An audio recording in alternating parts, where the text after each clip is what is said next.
Hey, speak for yourself, listeners. Before we start the show, I wanted to tell you about our brand new Fox Sports app and website, foxsports.com. Reimagined for the modern sports fan. Go ahead, download the new app now. You don't even have to pause this episode. Every day on the new app and website, you'll see the top stories in sports, plus a rich world of written content, videos, social media, and analytics to give you a 360-degree view of the most important stories of the day. Streaming live TV has never been so easy or elegant. Every Fox Sports game, including all pregame and postgame shows, are just one click away. For the extra invested fan, we also go deep with real-time wagering lines, trending prop bets, win probability, and key player projections. So download the new Fox Sports app or visit www.foxsports.com. Now, let's start the show. Welcome to Speak for Yourself. Marcellus Wiley in the building. Emmanuel Acho is here as well, but wait till you see what he's wearing. So it's going to take him a little time to come on set. But let's get it started in Cleveland, where the Browns lost in the thriller Monday night against our Ravens. But Baker Mayfield is still being praised. Baker threw 2 touchdown passes and ran for another in the fourth quarter to nearly pull off the win. He also threw an interception, but it was his first in 6 games. Baker's last play led Forbes magazine, the Money magazine, to write that his stock is soaring. So Acho, with the wardrobe change, Superman. Oh, it took that long to get the tie right? Look, man, every now and then Superman has to go into the stall and dun-dun-dun-dun, come out with the cape. I love all that. You can get your hair cut, too. That's all Superman did. All right, is Baker's stock soaring this season, like Forbes said? It absolutely is soaring, big dog. I've been trying to tell you. So right now I have taken a little bit of my own finances. You know, Fox has been kind to me. Oh. And I've taken a few of my own finances and I've invested in a couple stocks. My dog. Because I've been able to tell that, wait, these companies that have been affected by COVID, Airbnb, they will probably start to take off. Marcellus, I'm looking at the indicators of success and predicting them within my own finances. Ooh. So now I'm looking at the indicators of success and predicting them within Baker Mayfield's own stock and his own life. It is taking off, and it's been on the cusp of taking off. Why do I say that? To be a franchise quarterback, you either have to have team success or you have to have individual success. I've said this before. Franchise quarterback, you either have to have individual success, a la Deshaun Watson, or team success, a la Joe Flacco. I just mentioned those 2 names. I'm going to show y'all with the full screen exactly what I mean. Joe Flacco, you didn't win a Super Bowl. 22 touchdowns, 10 interceptions.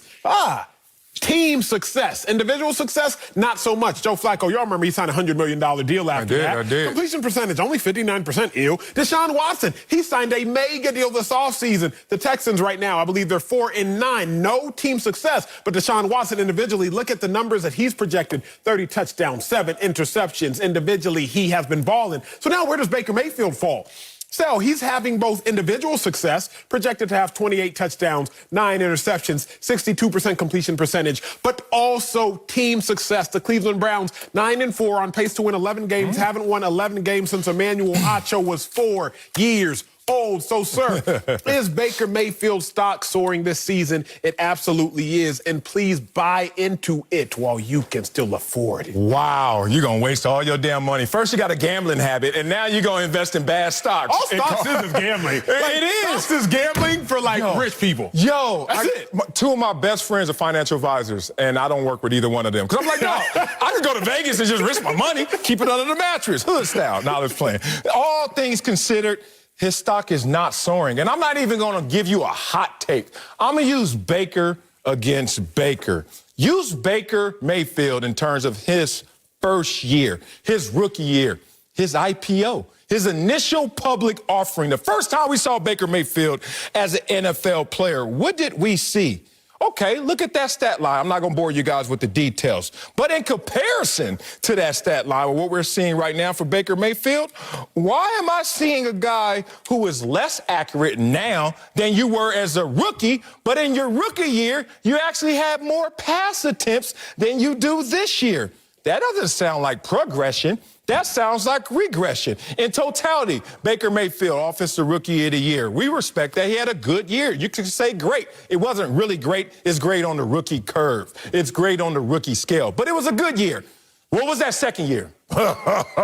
ugly in comparison to that first year. And what is this year? Some numbers better, some numbers worse. So in totality, it looks like Baker Mayfield has just arrived where he started. So why are you now investing in a stock that is in the same exact place as it was in its IPO, but you're trying to now write articles and have statements saying that it's soaring? Soaring is my issue with this. Okay, I respect that. It's not soaring. I respect that you're picking apart a word. Here's why I'm going to tell you that it is. I'm going to tell you that it is because we looked at, and you individually, Marcellus Wiley, have said Lamar Jackson, the man who won MVP last year. You have told me all season, Lamar hasn't had a big fall off. You told me, Marcellus, all season, Lamar actually won unanimous MVP, one of only 2 guys in NFL history, and has really kind of kept pace a little bit. That's what you've told me. Yeah. The numbers told me that. Wait a second. Lamar has the same amount of touchdowns as Baker, if that's what the numbers told you. Lamar's team has less wins than Baker, if that's what the numbers are telling you. And we're going to look up in a month and a half, and Lamar's going to have less career playoff wins than Baker, more than likely. Or at least. Hold on, more than likely? Oh, or at least, more gambling. More gambling, more than likely. That's what you want to say. So what I want to say is this. If you're talking about stocks and they go up and down, if you're talking about quarterbacks' trajectories, they go up and down. Right now, Baker and Lamar are actually at the exact same place if you're looking at the trajectory. One is living off the hype of his previous unanimous MVP. I'm not knocking him for that. He has done that in his past. The other is living off his previous failures. I'm asking you, let's look at the here, let's look at the now. Let's assess Baker for what he is right now, which is being great. Let's assess Baker for who Baker is instead of using comps. But I will travel a little, 1 kilometer, I say, down the path that you're trying to do in terms of comps. Lamar Jackson, earlier in the season, midpoint, latter part of the season, before now, we saw stats were similar to last year. What was last year? Unanimous MVP award. So if your stats are comparable to that, that's not the same as Baker Mayfield. You use Lamar Jackson. You use Deshaun Watson, who never has had a losing season as a starting quarterback, who also has won 10 games and 11 games and has won a playoff game. Therefore, he gets the money. Not comparable to Baker Mayfield. You bring up Joe Flacco like they made Joe Flacco a franchise quarterback before he won a Super Bowl and Super Bowl MVP.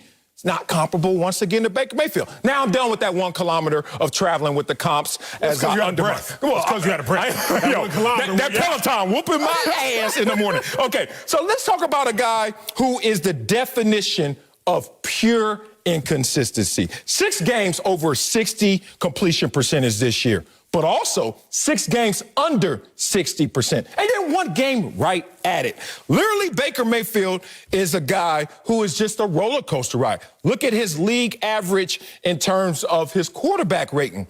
He has 6 games above it, above league average. Congrats. But 7 games below league average. But his stock is soaring. We've seen this Baker Mayfield before. We haven't seen these Cleveland Browns perform like this before. But in terms of Baker Mayfield judged against Baker Mayfield, can you stay and run 1 kilometer with me? Bet. I can do that. Use Baker against Baker. I can do that. I'm going to use Baker against Baker. Go. Last year, Baker was 30th in the NFL in interceptions. 31st, actually. The only quarterback worse in interceptions with Baker was Jameis Winston. Right now, Baker Mayfield is 12th. Okay, so if you want to just talk about that ascension, I got that for you. Okay, let's talk about touchdowns. Last year, Baker Mayfield was 18th in touchdowns in the NFL as far as touchdown passes thrown. This year, he's currently 12th, projected to land in the same area. So if I want to use Baker against Baker, Baker's stock is also soaring. But Marcellus, I'm going to do you like my coach, Rick Minter, my linebacker coach for the Philadelphia Eagles. I hope he's watching this like he did me. Sal,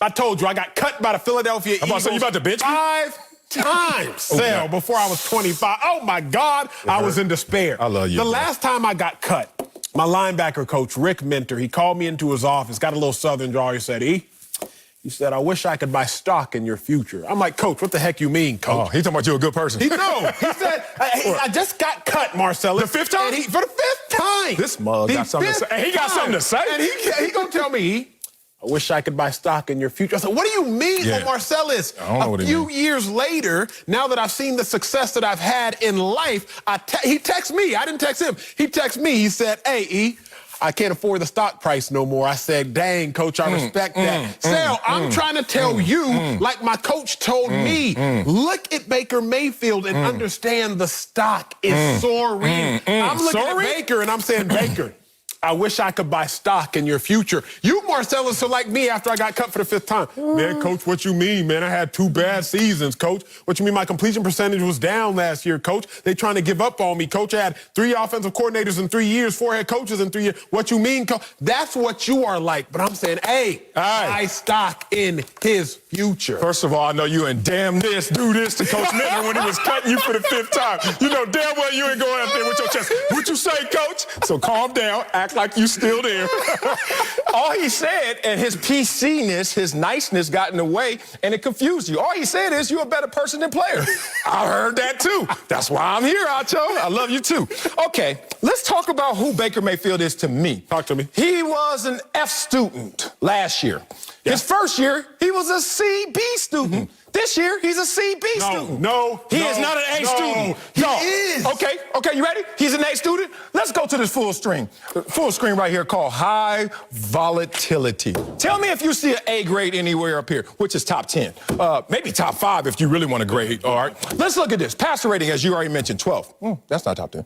Okay, what about that completion percentage? Oh, good Lord. Is that an F on the midterm? Come on, big dog. Passing yards per attempt. 15th. A lot of mid-pack. 27th, 12th, 16th. I'm looking to give him an A grade, but there's no A on any test, any homework assignment, midterms, or the finals. So I can't give you an A grade. You're the same guy you were your rookie year, except now you're dressed up better because the team around you is better. Take me off of full screen and let me talk to my dog real quick. I am Coach Mentor. I am talking to Baker Mayfield right now. Baker Mayfield, let's compare him to his rookie year one more time. His rookie year, he had a higher completion percentage than he does right now. He had more yards than he does right now, on pace. He has more yards per attempt his rookie year, more yards per game, more fourth quarter comebacks. How about one of the fourth quarter comebacks against Baltimore? That would have helped. More game-winning drives in his rookie year. And looks like more touchdowns. We'll see the pace. But right now, more touchdowns. Where has he improved drastically to a point where you could write an article and you support it that he's soaring? Here's what I'm trying to say. You, sir, were a national champion, national record holder. In typing or in track? No, you in track and field. Both, yes. You were a national champion. My dog was a national... He was a national record holder back when he was 12 years old, 55 years ago. You say that with a slight. I say it. I hear it. Let me ask you a question, Marcellus Wiley. Yeah. Are all tracks the same? Aren't there some tracks that are faster? Faster, and sometimes the curves are shorter, the straightaways are longer. Correct. Yeah. Not all tracks are the same. No, they're not. Sometimes tracks make you run faster, dependent upon the track, dependent upon the surface. So you understand, while you can look at a time at one track and you can look at a time at another track, you have the cognition to know that, man, this track is a faster track. Why am I telling you this? Look at AFC North quarterbacks. Joe Flacco was deemed and praised a great quarterback for 6 years strong. His career completion percentage is 61.7. Why? AFC North, where do you play? You play in the North. Yeah. You play with lake effect snow in Cleveland, open air stadium. You play in the Steelers stadium, open air stadium. You play in Baltimore. You have to understand, Marcellus Wiley, if I am going to compare Baker Mayfield in 40-mile-per-hour winds, lake effect snow, I'm not going to compare him to Drew Brees, who plays inside a Superdome 8 games. Wow. Baker's 8 games at home are in Cleveland in the elements. Drew Brees' 8 games and other indoor quarterbacks' 8 games are in protected domes. You cannot sit here and just act as though Baker is not playing as well because his stats do not support that, when the elements don't support gaudy numbers as much as the elements support gaudy numbers in other places. You're a smart enough man to know that's true. That's true, but the distance is the same. Let me talk to you, not like Coach Mentor, but Coach James, my track coach. What'd he say? Who coached me to that national record and coached me also to that national championship. He will look at it and say, look, you can give me all the reasons, all the excuses. Everyone has them. But guess what? 400 meters is 400 meters. Mentally, it may feel different. Mentally, it may look different. Physically, it may feel different. Physically, it may look different. But when I put this stopwatch in my hand, I want to see something of drastic improvement for me to say that you have drastically improved. All Baker Mayfield is to me this year is the most improved player maybe at his position based off of last year, but not even based off of his first year. You skip a year when you look at Baker Mayfield in terms of what he's accomplished. This is a guy that right now we're having an argument, debate.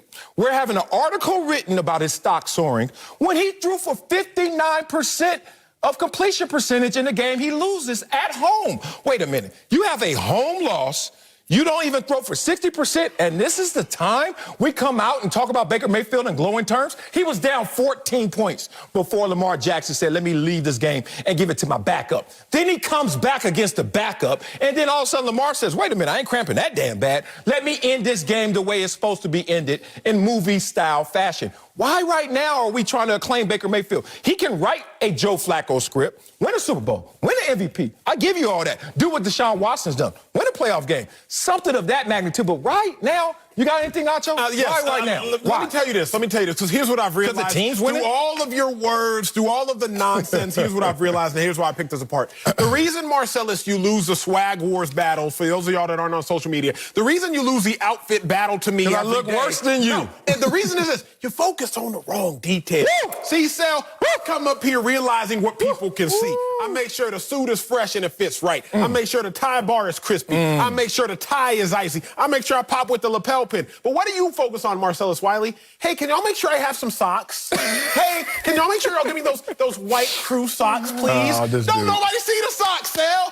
Stop talking to me about Baker's completion percentage being 59% when he had 343 passing yards, when he had 360 total yards, when he had 3 total touchdowns, when he went 12 for 15 in the fourth quarter and with 3 total touchdowns. You're sitting here focused on the socks. Sal, you're not going to win swag wars with these socks, and you're not going to be able to fully understand who Baker Mayfield is exclusively by looking at completion percentage, baby. Man, you got me there because I won't win swag wars. I look in the mirror, then I look at you, then I look back in the mirror and say, what's wrong? You okay? Everything going to be all right? But you know what? I'm not up here to win swag wars. But you're up here to I'm not up here just for style points. I'm up here for substance.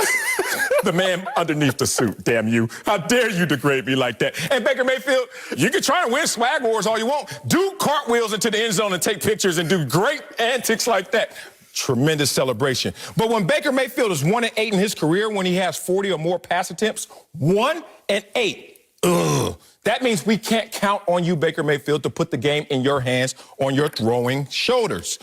Dak Prescott, who has not played a game in, 2-3 months, has had 4 games this year with a better passer rating than Baker Mayfield. And Dak only played 4.5 games. How in the hell is Dak Prescott not in the argument, an article, a conversation of soaring, but Baker Mayfield is? Get out of here. Coming up at the top of the hour, I heard me about that suit talk. The Packers are the top seed in the NFC, but the Saints are on their heels. We'll tell you which team gives us the most confidence, but first, Josh McDaniels gave Cam Newton a vote of confidence yesterday. Uh-oh, Acho. But we'll tell you if we're buying it. That's next. Speak for yourself. What's up, Speak for Yourself listeners? It's your boy Shay Sharp, co-host of FS1's Undisputed. I wanted to tell you about my new podcast, Club Shay Shay, where we always do something before two something. Each week, I sit down with a guest for a drink and conversation, and as host and proprietor of Club Shay Shay, I've welcomed in esteemed guests such as Snoop Dogg, Floyd Money Mayweather, LeVar Ball, Isaiah Thomas, just to mention a few. Whether I'm talking to an athlete, a musician, an actor, or a lifelong friend, Club Shay Shay is a place where people share inspiring and motivational stories about their journeys to prominence. The new episode drops every Monday on Apple Podcasts, Spotify, or wherever you get your podcasts. Subscribe to Club Shay Shay now and make sure you never miss a new episode. Now, back to Speak for Yourself. Welcome back to Speak for Yourself. The Patriots are coming off a blowout loss to the Rams, and the offense was held to 3 points. This season, Cam Newton has thrown more interceptions than touchdowns, and his team is 6-7. Bill Belichick said yesterday, quote, "Our passing game is still not as efficient as we need." Despite that, offensive coordinator of the Patriots, Josh McDaniels, still has faith in his quarterback, Cam Newton. Y'all take a listen.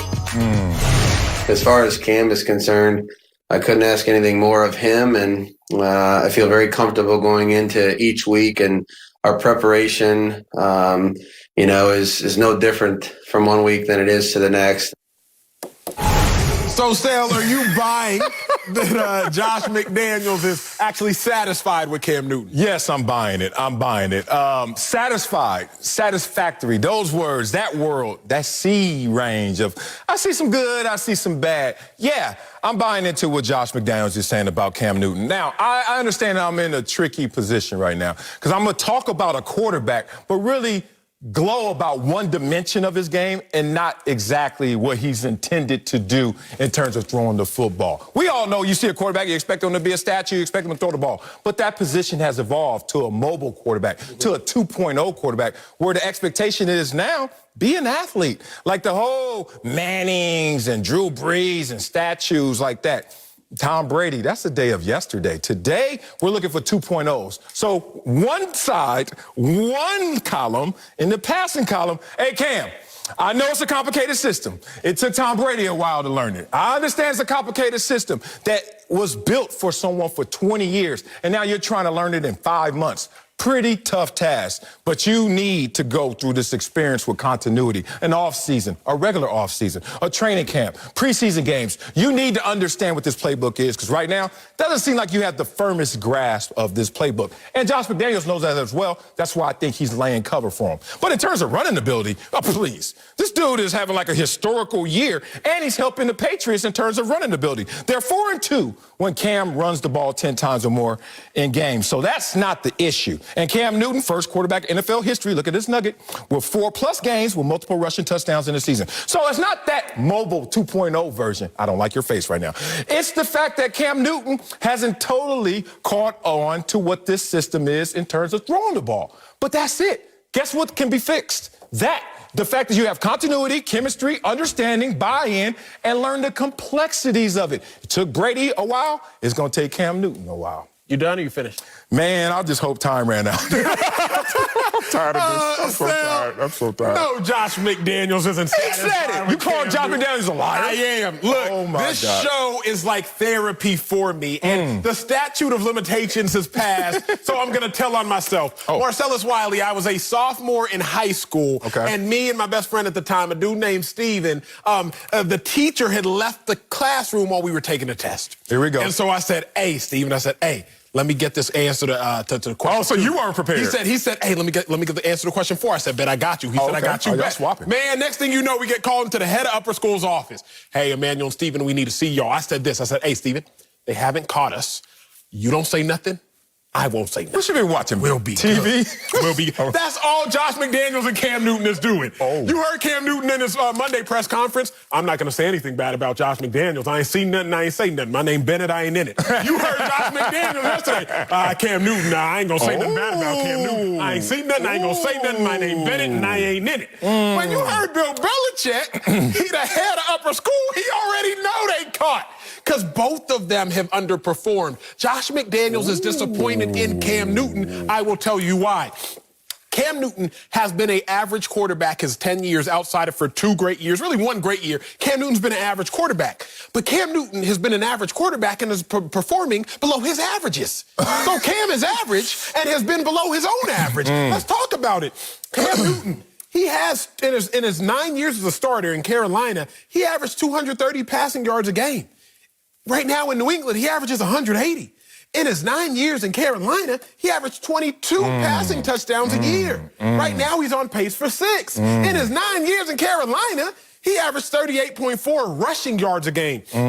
You told me he'd been running the ball well. Well, right now in New England, he averages 37.6 rushing yards a game. So Josh McDaniels cannot be happy with Cam because Cam has been average outside of his 1 great year. Shout out to you, Cam, that 1 year. But Cam has been average outside of his 1 great year, and he's been below his average. So his average has been below his own average. Ain't nobody happy about that, bro. That was tremendous. I ain't gonna lie, that's tremendous. Y'all get in trouble?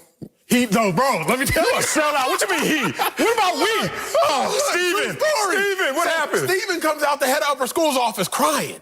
And I'm like, bro, what are you doing? I told you. He took the just case. Don't say nothing. He said, man, I had to tell the truth. So I went to the head of our school's office and I said, he might have cheated on me, but I ain't cheat on him. He got 2 days suspension. I ain't getting nothing. He should have stuck to the story. Josh McDaniels and Cam, at least they both sticking to the script. Okay. I stuck to the script. Yeah. Steven got suspended. Hey, it's on him. It's on him. Hey, that is perfect for this example. That is funny. Because no one's going to get in trouble in this situation either. You say Josh and Cam, hey, stick to the script. They have. Belichick is sticking to the script, too. You know why? He doesn't want to get outed as the GM of this team that lost resources to the point where Tom Brady said, I even got to leave here. Tom Brady left this place that was customized for him, in part because Belichick was in trouble. Josh McDaniels was in trouble because you can't explain the lack of resources and weapons they have, especially in their receiving core. So you lose Tom Brady in this system, this complicated system, and then you got Cam Newton who, when he's prolific, be real. Cam Newton has had some games this year. He had the Seattle game. He had the Houston game. You talk about him going out there and playing well in those games? Okay. Did we win them? No. Okay, your third most prolific game. Oh, it's against the Jets. We won by 3 points. It's the Jets. Does that really count as a win? So the point is, when you let Cam Newton go out there and do what Cam Newton can do, it doesn't work out so well for the New England Patriots. So let's talk about this with someone else who knows a thing or two, LeVar Arrington. Brother Arrington, I should say. Oh, man. Are you buying Josh McDaniels is satisfied with Cam Newton, sir? I am buying that he's satisfied with Cam Newton right now. Now, listening to you guys debate back and forth, I have a couple takeaways. One, self-preservation is a part of Mr. Acho's #1 priorities list. And I ain't mad at that. I'm not mad at self-preservation at all, Acho, just so you know. If you got to snitch on somebody who's already snitched, then you go ahead and snitch and make sure you get that plea deal. LA. Yeah, and for you, Marcellus, I learned that you go for the cheese. The cheese is in the trap, and it was baited, and you went for it. And I'm gonna tell you why. You're so smart with that Columbia education that you took it and you said, you know what? Yes, for all these reasons, Cam is being bought into by Josh McDaniels, and you're correct. But here's the smoking mirror of the entirety of this situation. Deep. You talked on it and you touched on it. Tom Brady moves on because of what, Marcellus? What did you say? Lack of weapons, lack of resources around him. Meaning that the downfall of Tom Brady that everyone has been looking for and praying for would have certainly took place with this staff or with this personnel that Tom Brady was going into the season with New England, correct? Yeah, I like it. Okay, so that's interesting. That's an interesting point because now we have always talked during the course of this season about Cam Newton running. You talked about in your discussion point that Cam doesn't understand this complex offense and the passing of it and this, that, and the other, and he needs time to learn it.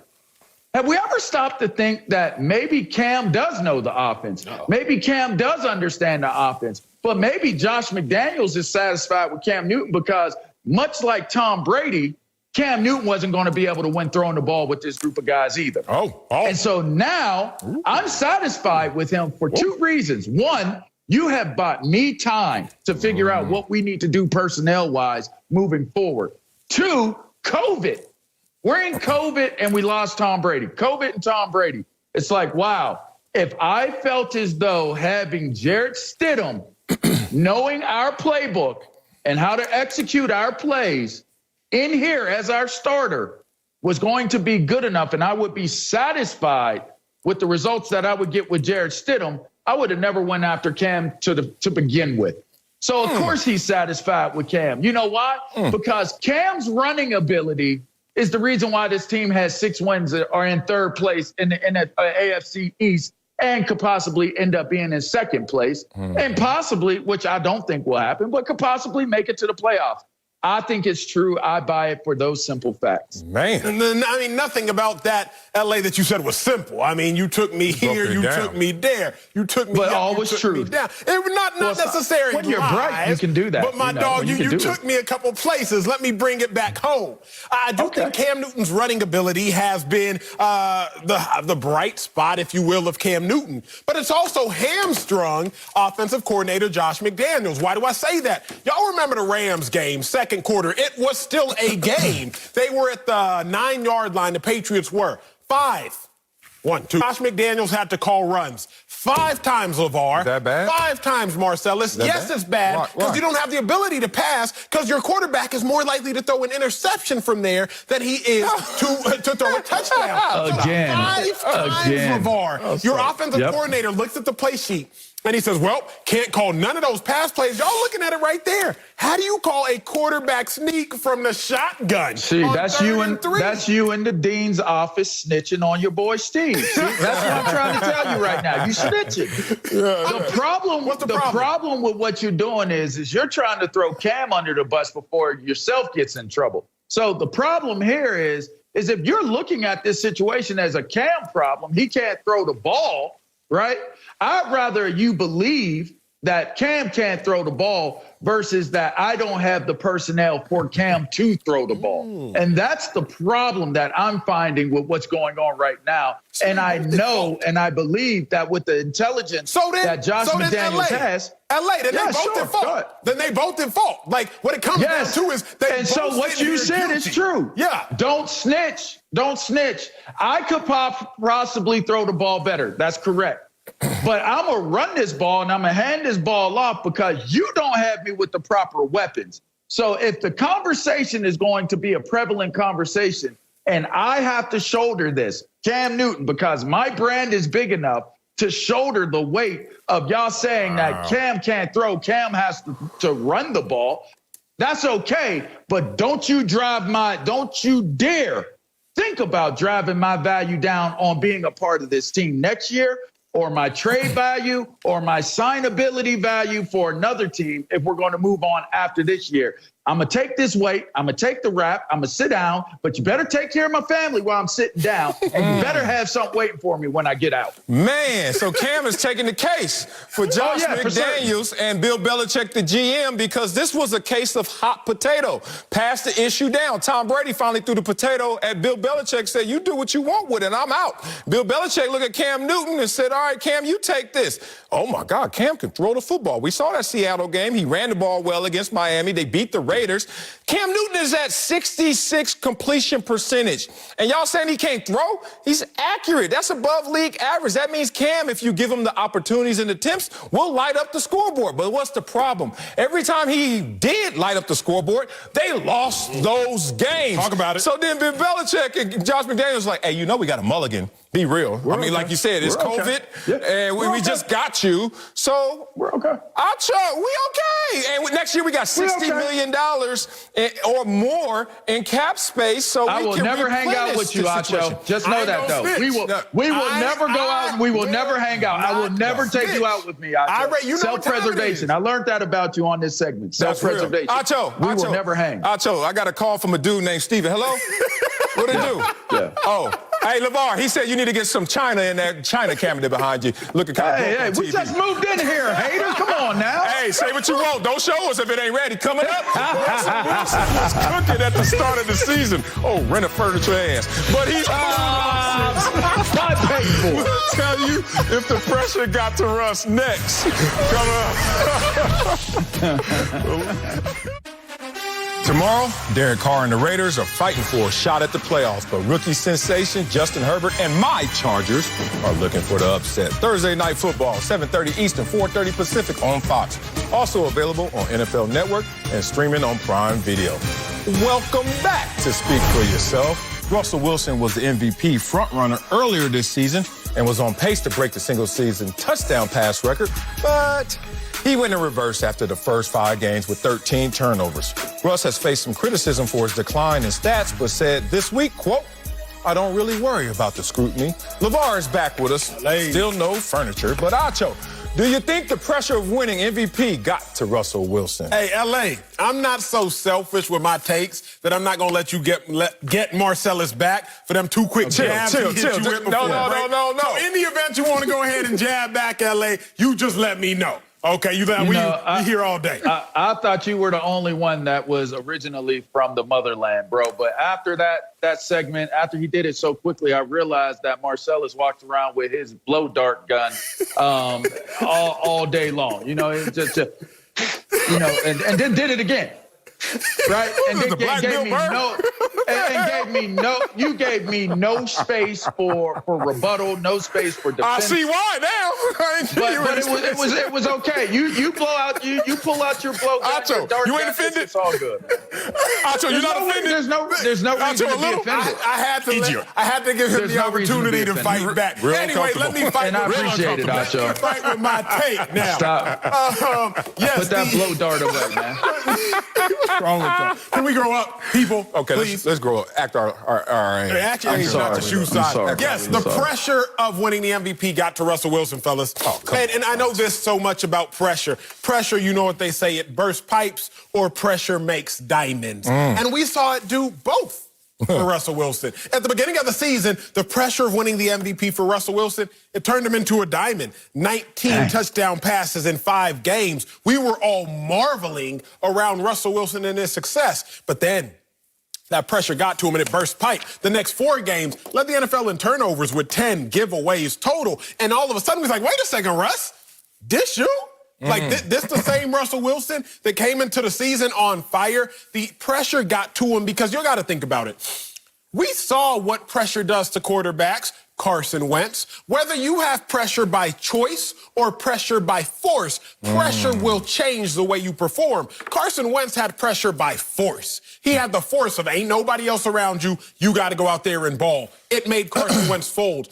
Russell Wilson had pressure by choice. Oh, you've never even gotten an MVP vote. You Russell Wilson, $88 million guaranteed at the time. Russell Wilson dating, married to, not even dating. You married to Sierra. Russell Wilson, you got all of this fame and accolades. Russell Wilson, you better at least have an MVP to your name. And he didn't. So he came into the season cell saying, hey, I don't want just one vote. I want to win the whole thing. That's what Russell Wilson said. And every time you go into the stadium with the pressure of winning the entire MVP, the pressure of winning the most valuable player in the league on your shoulders, it will make you crack. And it did make Russell Wilson crack this season. It did make him crack. I won't even allow any talk of him having a fractured psyche or not being able to handle this pressure when he's been in this situation before.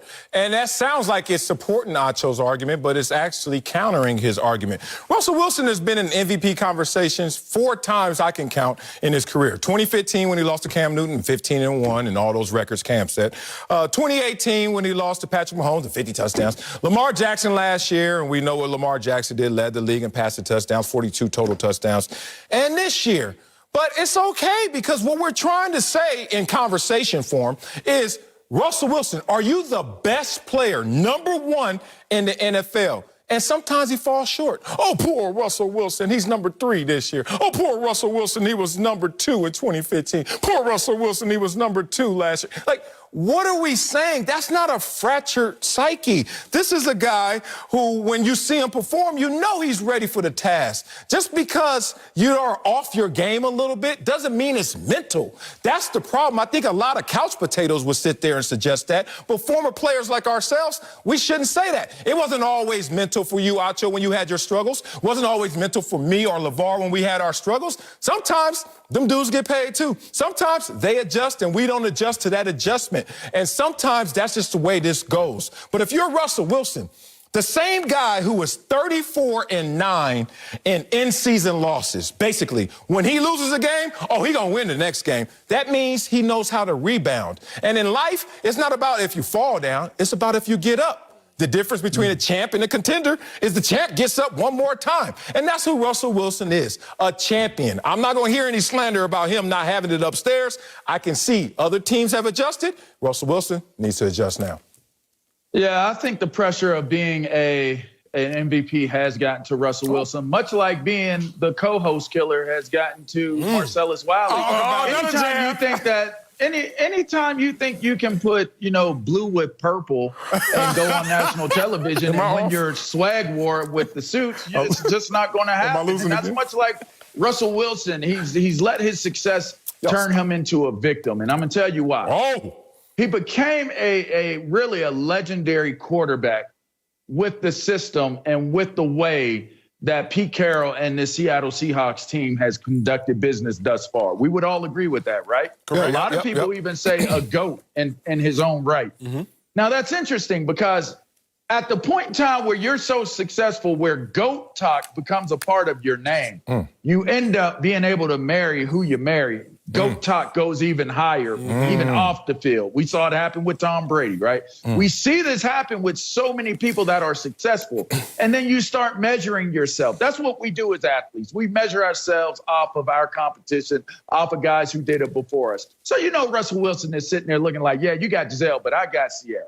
My chick can sing, your chick can model. It's all good. We match up. We can offset there.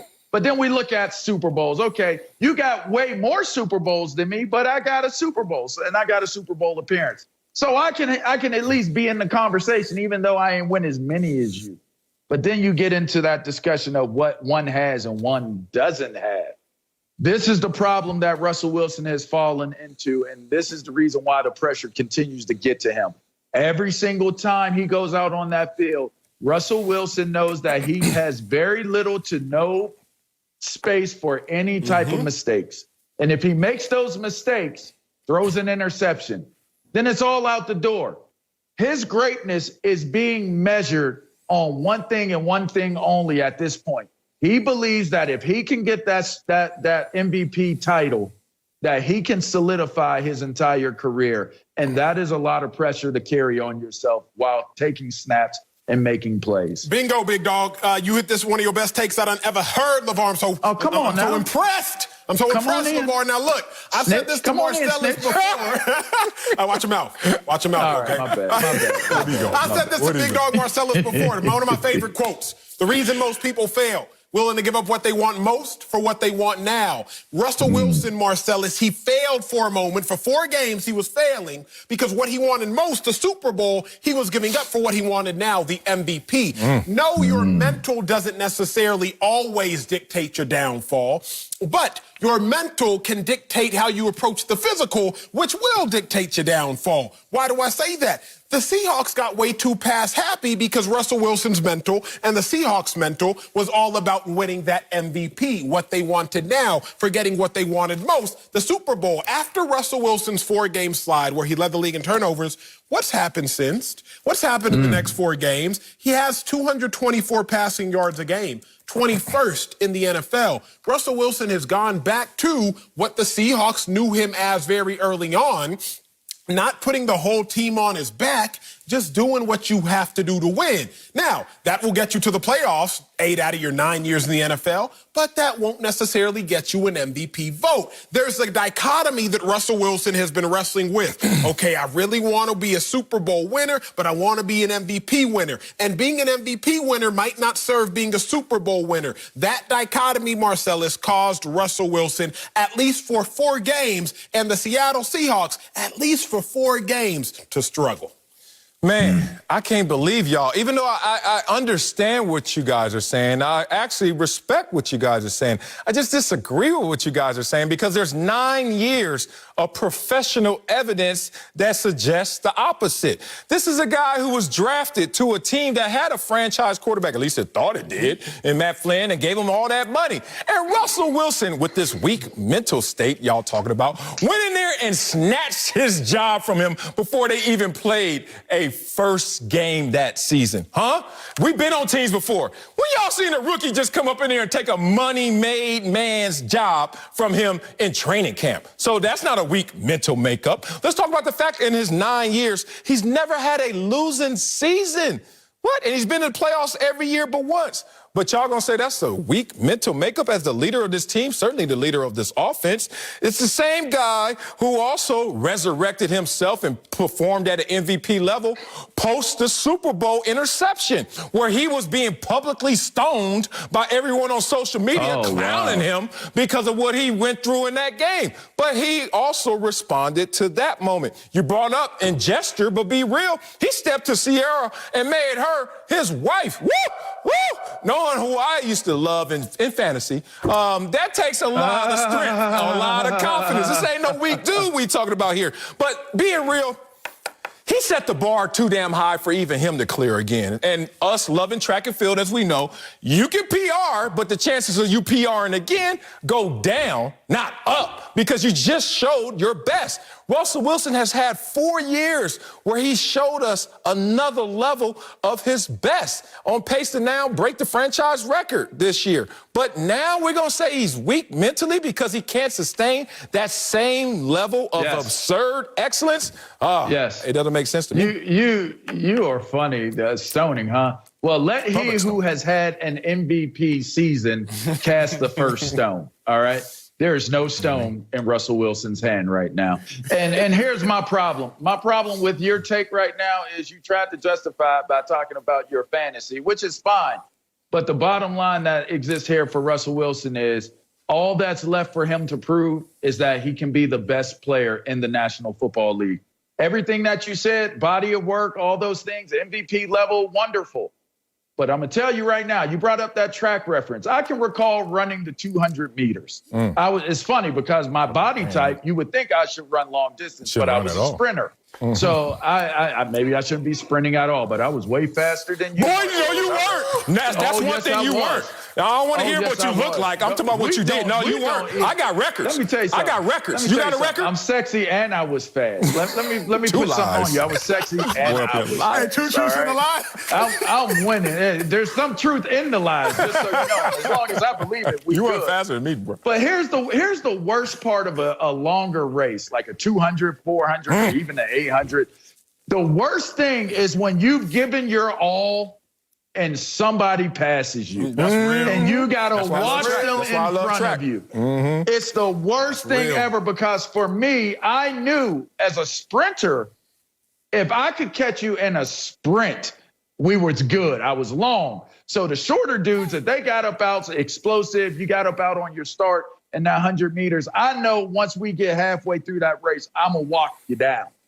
But in those longer races, if you got up on me on that corner, on that last 100 meters, I had to coast the last 100 meters because I had no more speed to pick up and catch anybody. So I knew once somebody passed me up, I could not get it. That is how Russell Wilson has been playing football the last few weeks. He saw Aaron Rodgers. He saw Pat Mahomes, which, by the way, Pat Mahomes, he had his kick and the race wasn't over and somebody caught him and got in front of him. The worst thing you could do is throw your kick in too early and somebody passes you after you've given your kick. That's a hard race to finish, especially for Russell Wilson, knowing that he needs to win that race to solidify, in his mind, his career.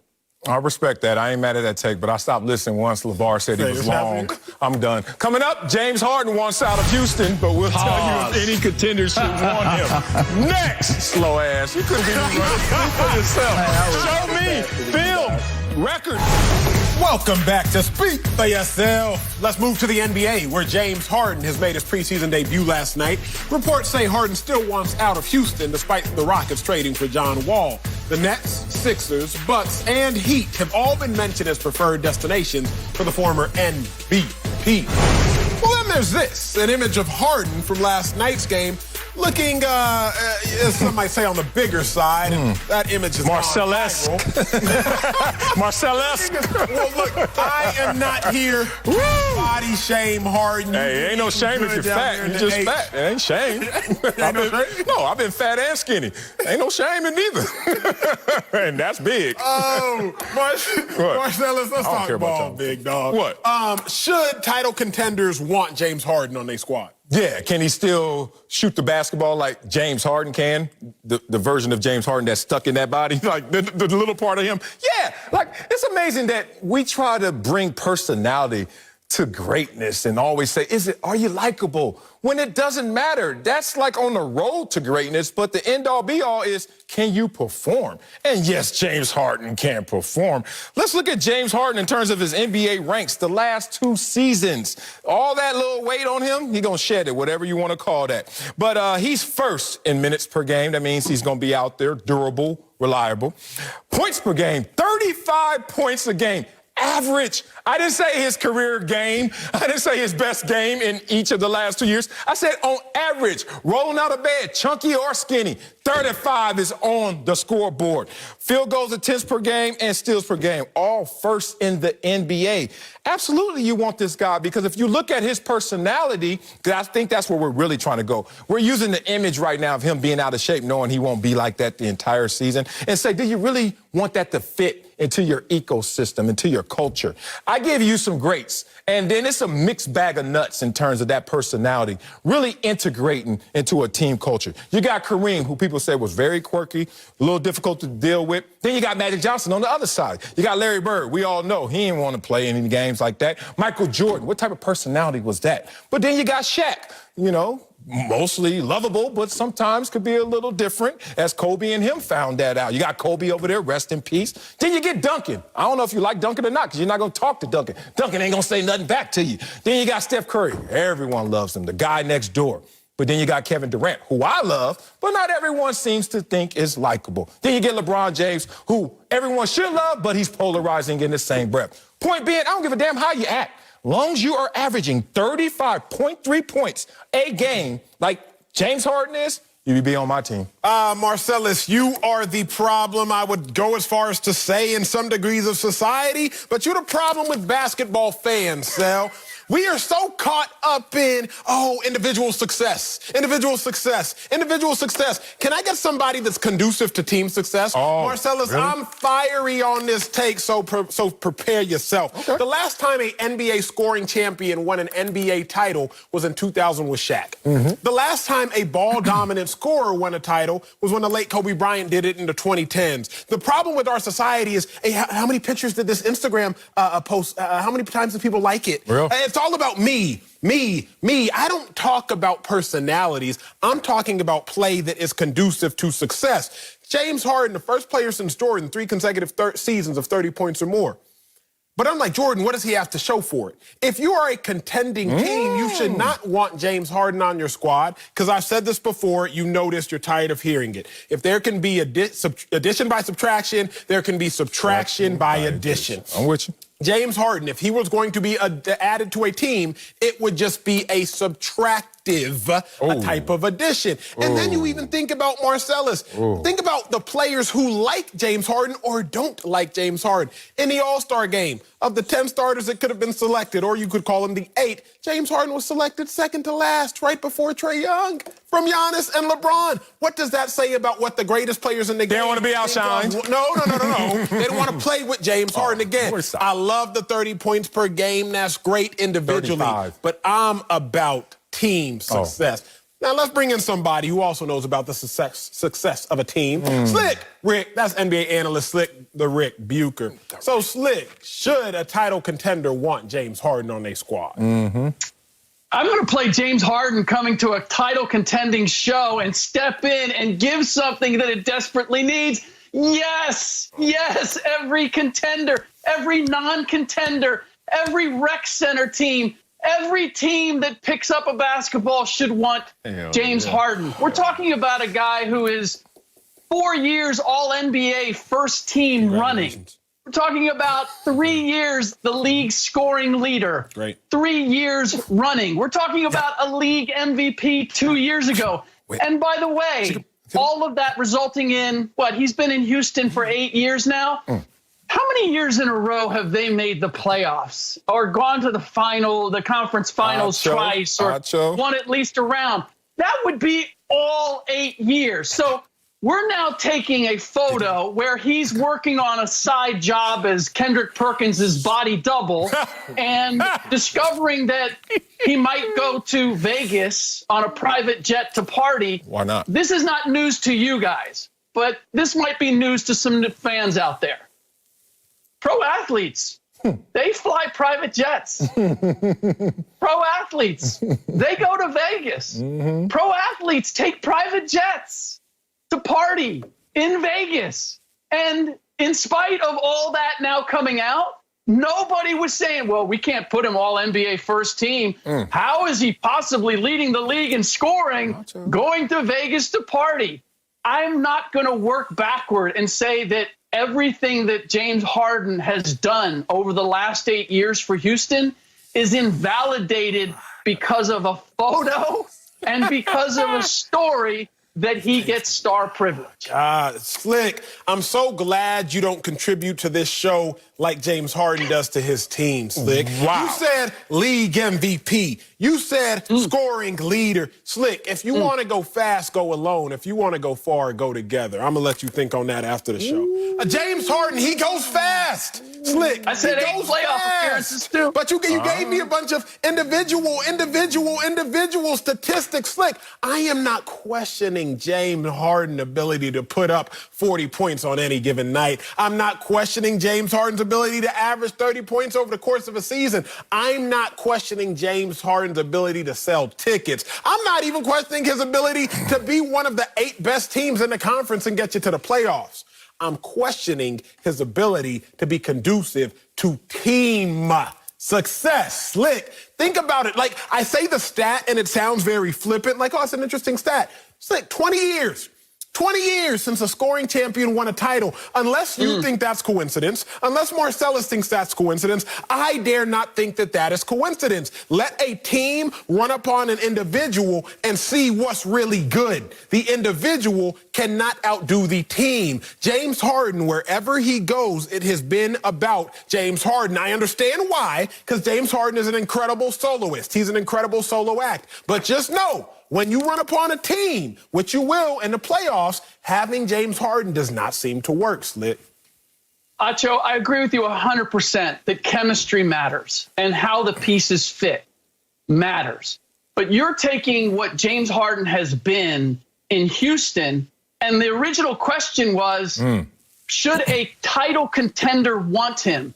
And the description you have of James Harden is the exact same description I heard of Kevin Durant in Oklahoma City. Great. An individualist, a scoring leader, doesn't necessarily make everybody better, doesn't necessarily get along with everybody, certainly didn't with Russell Westbrook, doesn't play defense to the level that's necessary in order to win a champion. Let's go here, Slick. And then you took that talent and you put it in a culture where he had to adjust. We saw the same thing with LeBron James when he went from Cleveland to Miami.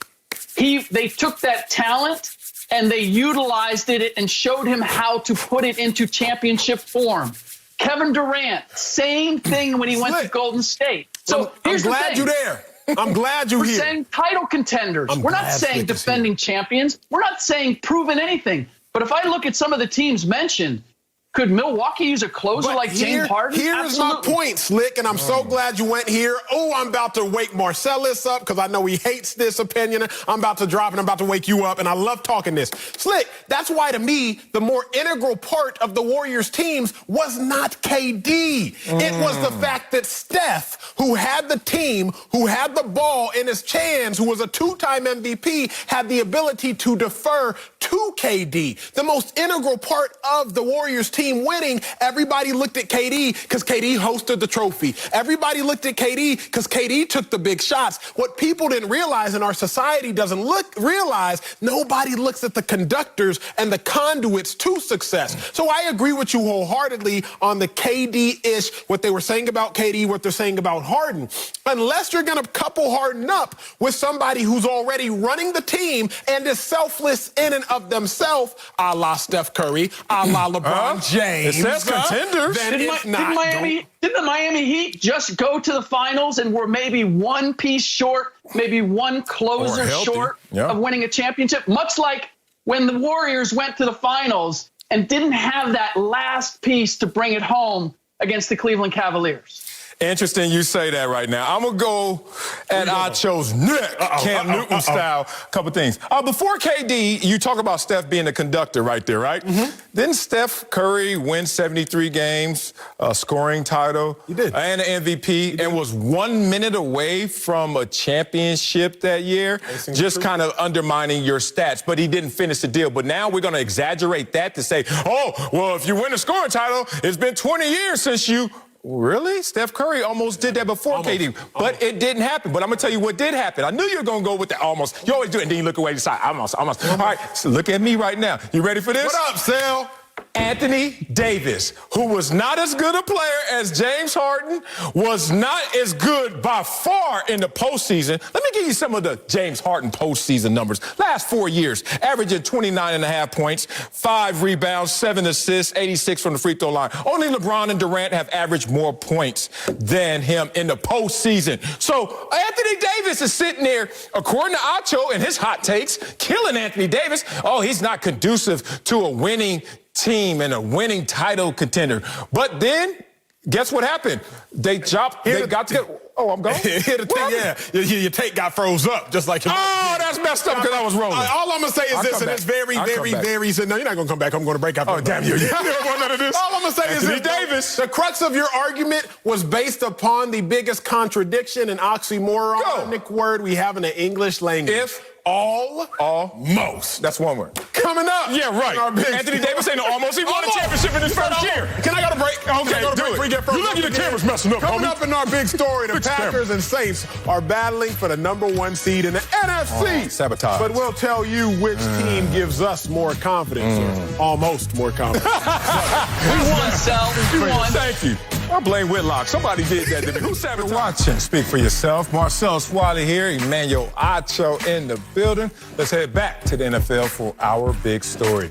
And the Packers and Saints are both 10-3, but Green Bay is the #1 seed in the NFC after beating New Orleans back in Week 3.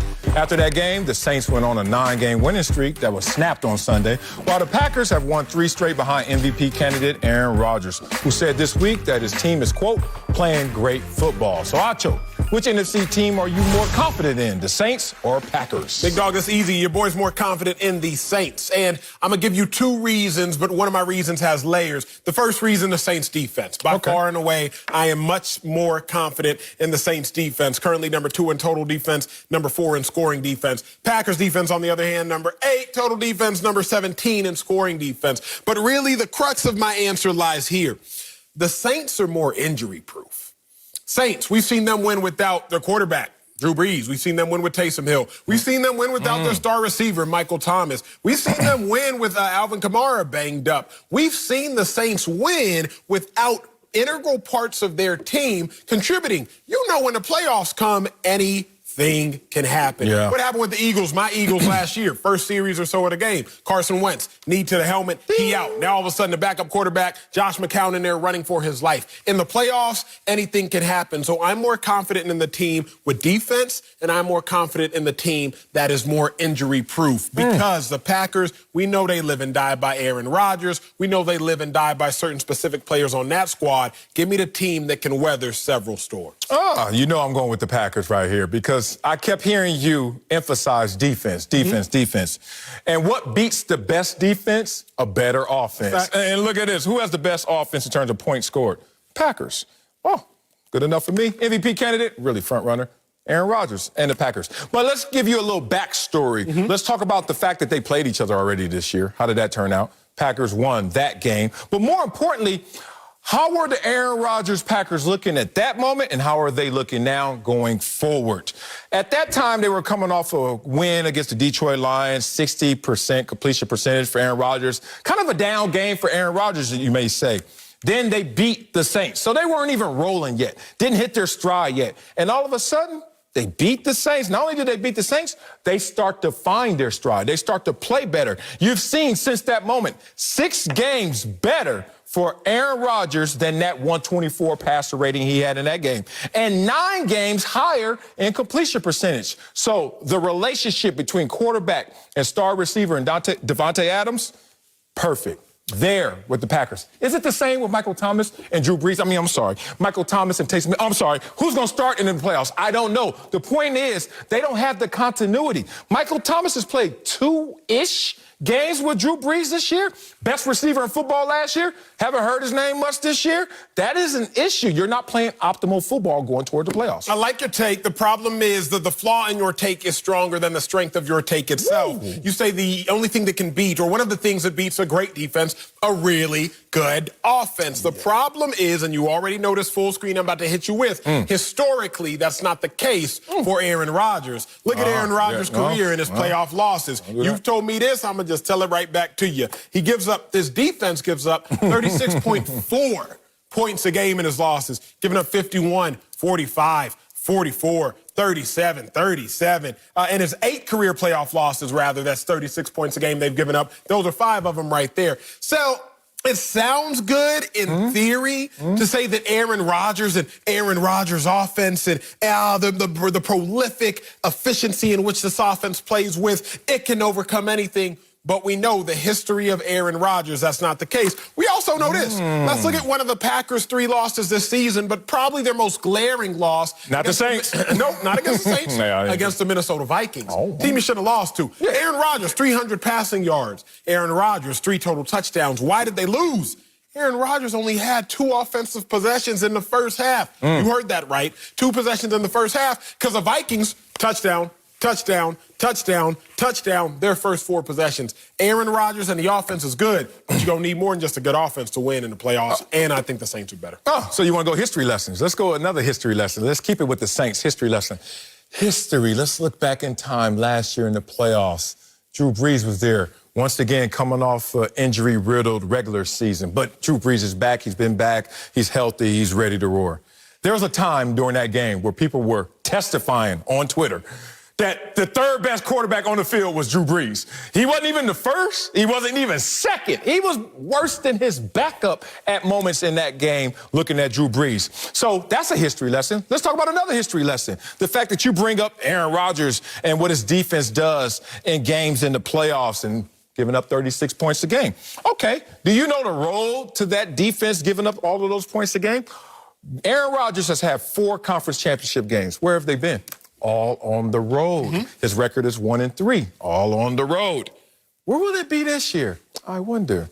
Oh, they have the #1 seed. So throw your history out in the garbage and look at this as the present. This is a team that has the #1 seed. We'll be playing at Lambeau. I don't know how many fans will be in attendance, but the point is the comfort, the convenience of being at home. Look at this situation. Packers already beat them once. I'm betting they're going to beat them again. Coming up, the Jones family is throwing their support behind Mike McCarthy, but we'll tell you if it's smart to bring him back. Next, speak for yourself. Welcome back to Speak for Yourself. Mike McCarthy is 4-9 in his first season as the Cowboys head coach, and the Cowboys need a lot to happen to make the playoffs. Well, McCarthy's job status has been questioned, especially by me. But earlier this week, Cowboys executive Stephen Jones said, quote, "There will be absolutely no change with Coach McCarthy." And Jerry Jones doubled down on that vote of confidence yesterday. Y'all take a listen. I've been known to stick with these guys for in early troubled times on coaching. You know, Jerry, you mentioned it never. I don't understand, frankly, to show how ridiculous this conversation is in terms of it actually having any meat on the bone. LeVar is back with us, but Marcellus, is it smart for the Cowboys to run it back with Mike McCarthy? Yep, run it back. You got to run it back with Mike McCarthy. Like, we have to really look at this situation for what it is. This season in the NFL, we all know it's COVID season right now, and it's compromised the entire NFL, but certain teams even more than others. And especially if you're talking about a situation where you have a new head coach trying to instill his culture, that is going to be abrupt. And it's going to be issues in terms of making that merging because of COVID. So what happened with this team? Not only did it have the COVID issues, but then you lose your quarterback. You lose your QB1. You lose your franchise quarterback in Dak Prescott. Even lost your QB2. Went down to QB3, QB4. That's all in consideration of why you have to run it back, no matter what the outcome is. No matter how great it is, obviously you would run it back. Or no matter how bad it is, you still have to give that situation a mulligan. Look at these other situations with tremendous head coaches that obviously were given a mulligan. Bill Belichick, 5-11, his first year in New England. Jimmy Johnson, 1-15, his first year in Dallas. Bill Walsh, 2-14, his first year in San Francisco. Kyle Shanahan, one of the best coaches we have in football, offensive guru, who in his first 2 seasons in San Francisco won 10 games total. Oh, with Jimmy G, he's a winning coach, all right around 500. Without Jimmy G, he's only won 6 times. Oh, can we leave this alone? Yes, he's going to get a mulligan. Yes, he's going to get another opportunity. And one thing he has that none of those other 4 coaches had was a Super Bowl trophy already at the crib. So, yeah, Mike McCarthy has to come back and redeem himself. All I've heard as you've been speaking, sir, is a Mortal Kombat finish him in my ear. So let me knock you out real quick, real slick. When you talk about a backup quarterback, that's been the biggest argument for giving Mike McCarthy another year. He hasn't had his quarterback all season long. Okay. Let's talk about the NFC East. The Eagles took a backup quarterback and beat the hottest team in football in the New Orleans Saints. Let's talk about the NFC East. The New York Giants took a backup quarterback and beat the Seattle Seahawks in Seattle. Let's talk about the NFC East. The Washington football team took a backup quarterback and beat the undefeated at the time, if I'm not mistaken, or at least 1 loss, Pittsburgh Steelers. That's just in the NFC East. So if the crux of your argument is about, well, Mike McCarthy should get a mulligan because he's had a backup quarterback, just look within your division of the NFC East and see other teams have taken backup quarterbacks and won meaningful games. But I'm not going to stop there. Let me go here. Let's talk about recent coaches that have been one and done. Chip Kelly, 2016. He was replaced by none other than Shanahan. They had success. Steve Wilkes for the Arizona Cardinals. He was replaced by Cliff Kingsbury. They had success. Freddie Kitchens of the Browns. He was replaced by Kevin Stefanski, and they had success. Do not let the abnormality of only having a coach for 1 year be the primary fear for you not moving on. Because as it stands right now, the only argument to maintain and retain Mike McCarthy would be fear of the future. You know, the best thing about Jerry Jones sometimes is all you have to do is listen to Jerry, because he's going to give you what he really believes. And I think that that's really something that we lose sometimes. I mean, listen to what he said. Run back his soundbite one more time for me, if you please. Just one more time. If what we Jerry have say? It, let me hear it. You know, Jerry say? I'm gonna tell you what. I've been known to stick with these guys for in early troubled times on coaching. You know, Jerry, you mentioned it. I don't understand, frankly, just so how ridiculous this conversation in terms of it actually having any meat on the bone. No meat on the bone. He just told y'all, I have been known to stick with these guys throughout my time. He just told y'all. Now, here's what's more interesting about that. There can't be any meat on the bone. You can't debate this when he says this. You know why? Because to debate what he's saying is to question his decision-making ability. To question this decision of whether he should come back and coach next year is to question the ability and the awareness that one Jerry Jones and his son has in terms of making decisions. It's a hard one. That's a hard one. That's a hard one to justify. Yeah, he said there's no meat on the bone, but Acho over there trying to get down to that gristle, just going down. I hate people that eat wings like that, down to the muscle fibers. I like gristle. I'm a gristle. Yeah, I'm like, oh, dog, order another. That's fact. Order another plate. Like you work too hard to be eating meat down to the gristle. To the gristle, yeah. Come on, big dog, let it live. All right, here's the thing. And when he says these guys, I give these guys time. Jimmy Johnson was 1-15. He gave him time. Dave Camper was 5-11 1 year. 2 years, and a third year. And Jerry Jones gave him time. So I believe what Jerry Jones is saying right here. You got to look at this situation for what it is. That if you dispose of Mike McCarthy, one of only 9 active head coaches that have a Super Bowl ring, then what are you really doing? Acho says it's fear of the future. No, I think it's respect for the past. Simple as that. Not this many, how many coaches? 8 other ones out there that are looking like Mike McCarthy on the resume. So where are you going to go? Oh, let's go to the NFC East, Acho says. Look at the NFC East and all of the coaches that have won with backup quarterbacks. How many teams in the NFC East, Acho, have a winning record? I'll wait.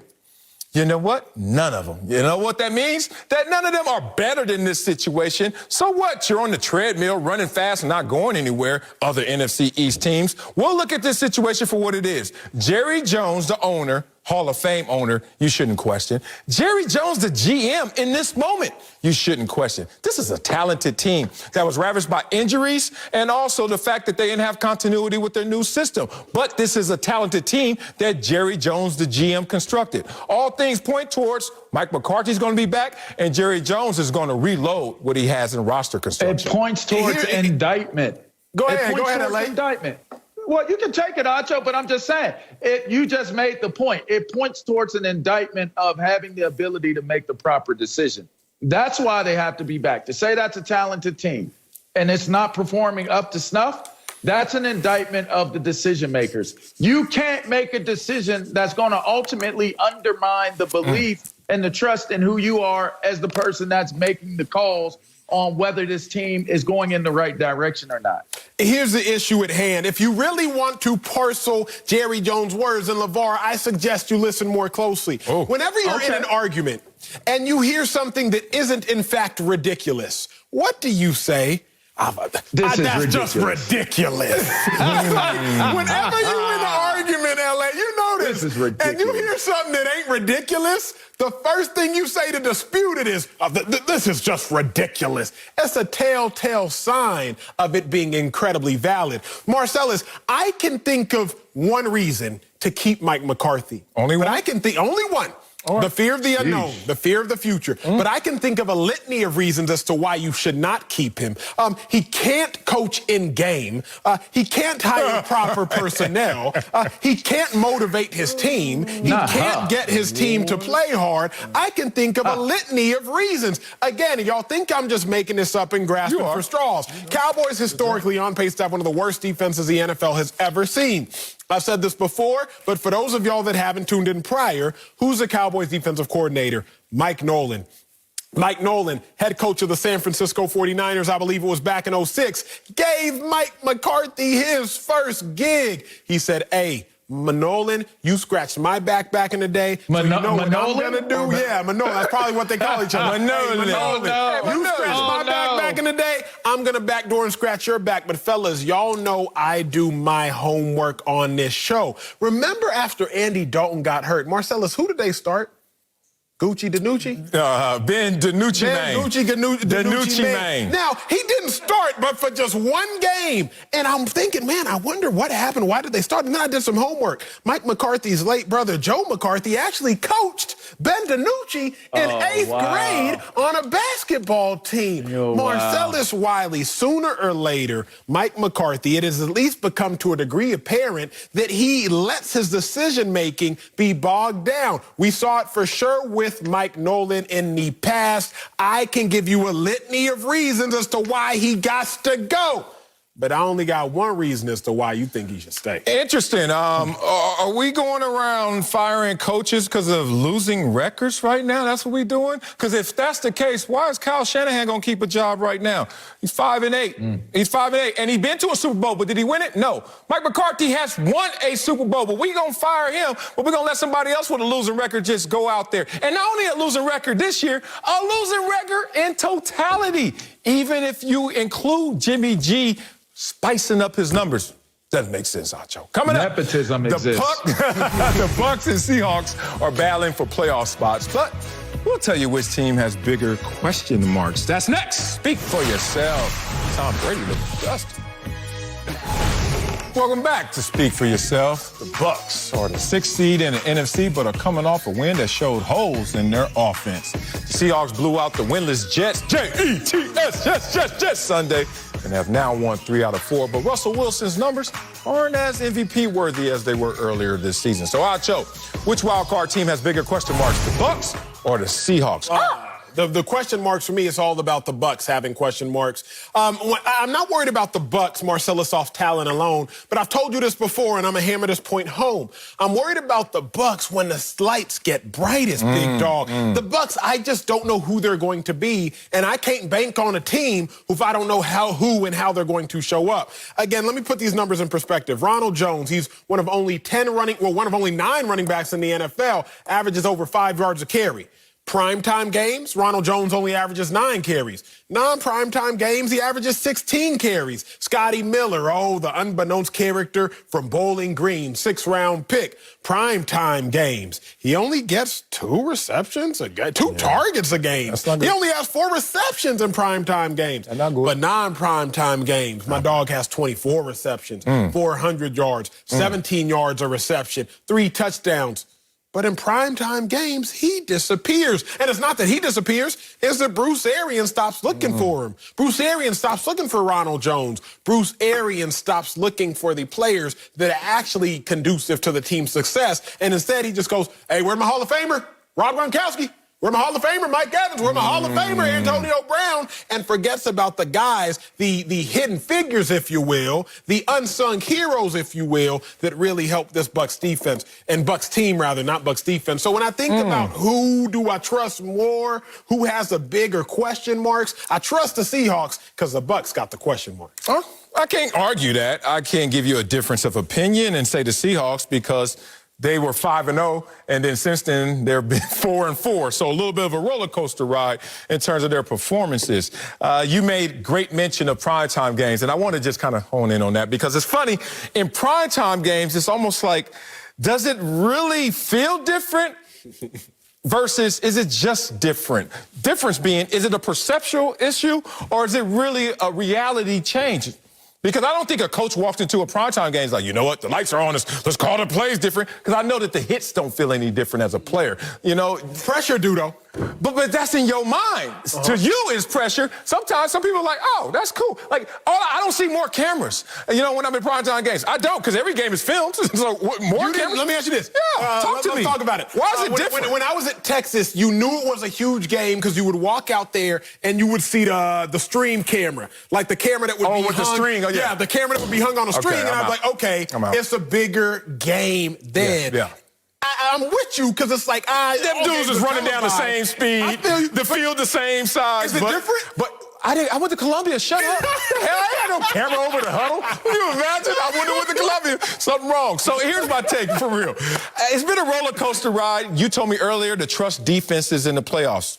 Do you trust the 27th ranked defense? Because that's the Seattle Seahawks. Last time a team won a Super Bowl with a defense that low, 2011, Giants. That was 27th ranked. But they got hot as hell going into the playoffs after that close loss, and then you saw how they rolled. So, point being, I don't trust this defense. I don't trust the consistency of this offense. So I'm not trusting the Seahawks. I'm with you. I can understand how you would distrust the Seahawks, but I think I got to end this whole debate very simply. You're a math person. Yes. I'm a math person. You're an intelligent person. I like to think I'm an intelligent person. The Tampa Bay Buccaneers are 1-3 this season in one-possession games. Okay. The Tampa Bay Buccaneers are 1-4 this season versus playoff teams. 1-3 in one-possession games, 1-4 versus playoff teams. Okay. Last year's playoffs, wild card, all 4 games were one-possession games. All 4 teams, 8 teams, were playoff teams because they was in the playoffs. So if the Buccaneers are 1-3 in one-possession games and 1-4 versus playoff teams, and the wild card round that we most recently saw, every game was a one-possession game and every team was a playoff team, then you don't have to do much deductive reasoning to deduce that the Buccaneers are in trouble. Yeah, but the only thing I have a problem with is I think you answered this question based off of your expectations. Okay. Like, come over, Acho, and I'm like, what you doing? And you're like, what's up, man? I'm coming through. What? All right. Meet my homegirl. your expectations are a little different. Versus if you just randomly come on my crib and then somebody over there, you're like, hey, who your homegirl? See the difference? One of them you got time to load up and base them expectations. Chill out. Coming up, LeBron and AD are back tonight. Hey, don't come over. We'll restock lineup. She better not be that fine in my house. We'll tell you if anybody can stop defending the champs next. Speak for yourself. Wife ain't got no fine friends? Hell nah. On purpose. Welcome back to Speak for Yourself. Let's get back to the NBA, where LeBron James and Anthony Davis will make their preseason debuts tonight, 2 months after they won the title. The Lakers are favored to repeat this season after signing LeBron and AD to new deals and adding several new players, including Montrezl Harrell and Dennis Schroeder. So, Marcellus, can anybody stop the Lakers this season? Who gonna stop? Yes, the field can stop them because the Lakers are loaded. I can't even lie on this take. Like, the Lakers are loaded. I went to one of those perennial powerhouse high schools in terms of basketball, Westchester High School for 2 years. Nike outfits, you know, sponsorships. Walk in the gym, you already lost. It's just a matter of when they're going to start the clock. And the Lakers look like a team like that this year. But there are some holes that I could poke at this team and say, I trust the field over them. Now, the highlight of the field will be the Clippers. Highlight of the field could be the Brooklyn Nets. Highlight of the field is a wild card team. Golden State Warriors, Miami Heat, whatever may come from that. Even Milwaukee Bucks, Boston Celtics. Point being, let's look at LeBron James. Father Time's undefeated. Right now with LeBron James, it looks like Father Time's in the contest. Like he going through a slugfest with LeBron. But LeBron James finds himself in an interesting position that only 4 players have won back-to-back titles older than LeBron James is right now. And none of them were the alpha of that team. So that's an interesting nugget right there.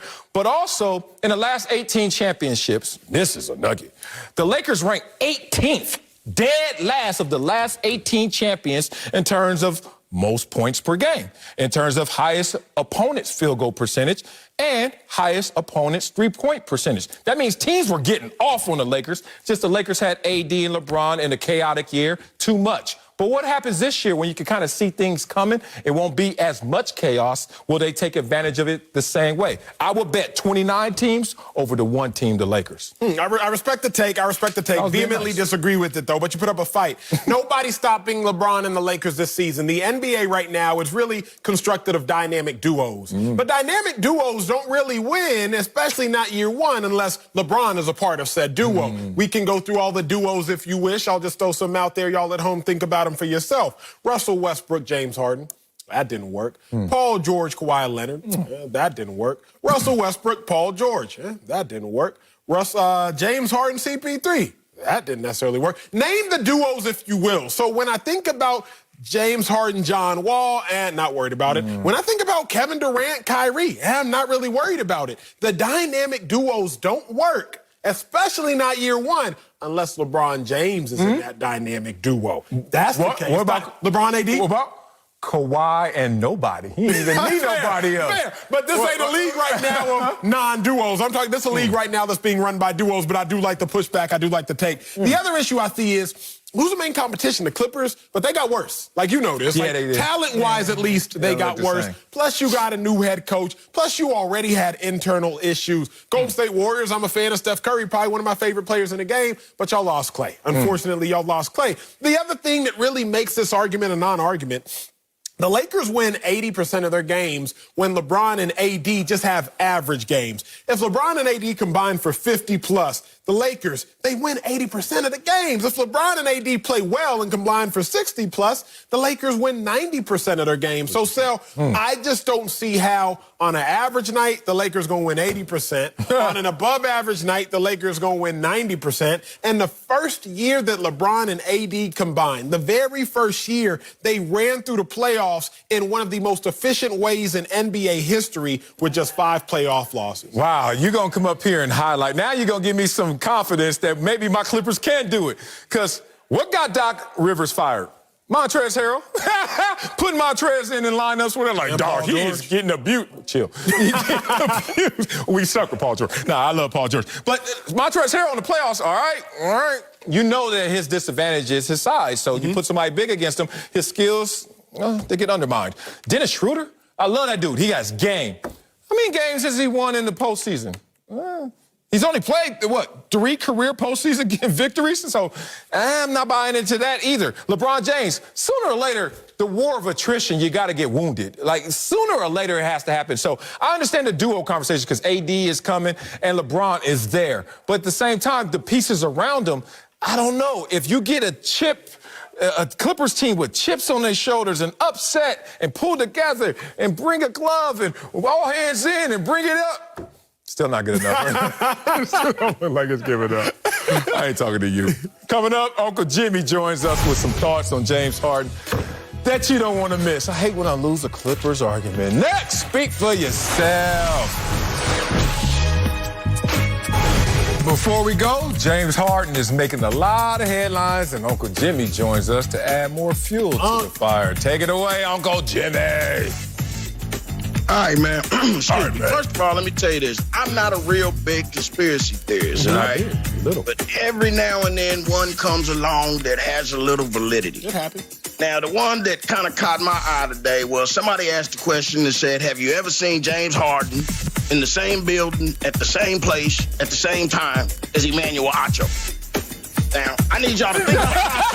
Okay, because there's a lot of similarities between these two dudes. Hell. And I ain't talking about the obvious fact that they both flamboyant dressers and both of them appear to care more about their beard game than they do their coworkers. I'm talking about the fact that both of them claim to have a desire to want to win a chip, but neither of them knows what it takes to really win a chip. Meaning neither of them knows the meaning of the term contractual obligation. Why you say that, huh? Okay. Here you go. This explains why James Harden is currently searching for another team. And this also explains why Emmanuel Acho is currently still single. Okay? All right, man, listen here. I'm telling you something. You and James Harden, y'all's game's similar. Y'all's games both are parallel.